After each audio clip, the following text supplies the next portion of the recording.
வெந்தயம் பல்வேறு மருத்துவ தன்மைகளை தன்னகத்தை கொண்டிருக்கு. அது தாவரமாகவும் இருக்கு.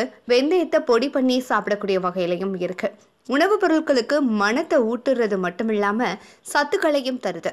கறிக்கூட்டு, தோசை, இட்லி பொடி, சாம்பார் பொடி, ரசப்பொடி, மல்லி, மஞ்சள் இது எல்லாத்தோடையுமே வெந்தயம் சேர்த்து பயன்படுத்தப்படுது. இரவு நேரங்களில் வெந்தயத்தை அரிசி கஞ்சியில ஊற வச்சு காலையில வெறும் வயிற்றுல சாப்பிட்டு வந்தா உடம்புல இருக்கக்கூடிய வலிகள் தீருமா. வெந்தயத்தை வறுத்து நீர் விட்டு காய்த்து தேன் சேர்த்து சாப்பிட வயிற்று கடுப்பு தீருமா.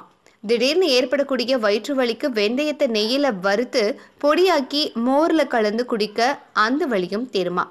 5 கிராம் வெந்தயம், பூண்டு, பெருங்காயம், முருங்கைக்கு ஈர்க்கு கிளைகள் எடுத்து சேர்த்து அரைத்து நீரை வடிகட்டி 3 வேளை 1 ounce வீதம் குடிக்க வயிற்று கடுப்பு தீருமா.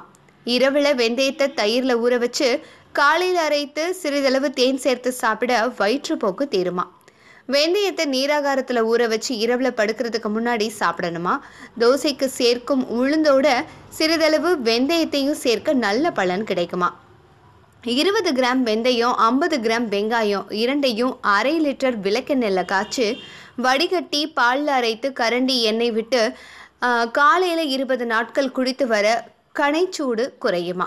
100 கிராம் வெந்தயத்தை வறுத்து பொடியாக்கி 200 கிராம் சர்க்கரை சேர்த்து உண்ண பெண்களுக்கு ஏற்படக்கூடிய மாதவிடாய், வயிற்று வலி, இடுப்பு வலி இது எல்லாமே நீங்குமா. வெந்தயத்தை கஷாயமாக்கி குடித்தாலும் வலி தருமா.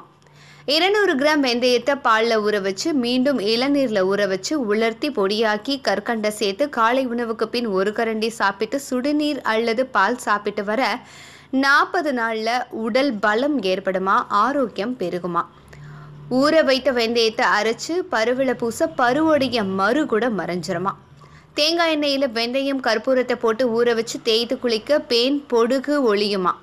பாலில் ஊற வச்ச வெந்தயத்தை அரைத்து தேய்த்து குளிக்க பேன், பொடுகு தீருமா. வெந்தயம், பாசிப்பயிறு இது ரெண்டையும் இரவு ஊற வச்சு காலையில் அரைச்சு உடலில் தேய்த்து குளிக்க கற்றாழை நாற்றம் நீங்குமா. இதை தலையில் தேய்த்து குளிக்க முடி உதிராது, கண் குளிர்ச்சி ஏற்படும், தலை சூடு நீங்கும், பேன், பொடுகு, அரிப்பு இது எல்லாமே நீங்குமா. வெந்தயத்தை மாவாக்கி இனிப்பு சேர்த்து களி போல கிளறி உண்டு வர தோல் நோய்கள் தீங்குமா. உடல் சூட்டையும் கட்டுப்படுத்துமா. இவ்வளவு அற்புத சக்திகள் வாய்ந்த வெந்தயம் நம்ம வீட்டில் எல்லாருடைய வீட்லையுமே அடுப்படியில் இருக்க தான் செய்யுது. அதை பயன்படுத்தி உடலை ஆரோக்கியப்படுத்துங்க. இந்த வீடியோ உங்களுக்கு பிடிச்சிருந்ததுன்னா லைக் பண்ணுங்க, ஷேர் பண்ணுங்க, கமெண்ட் பண்ணுங்க.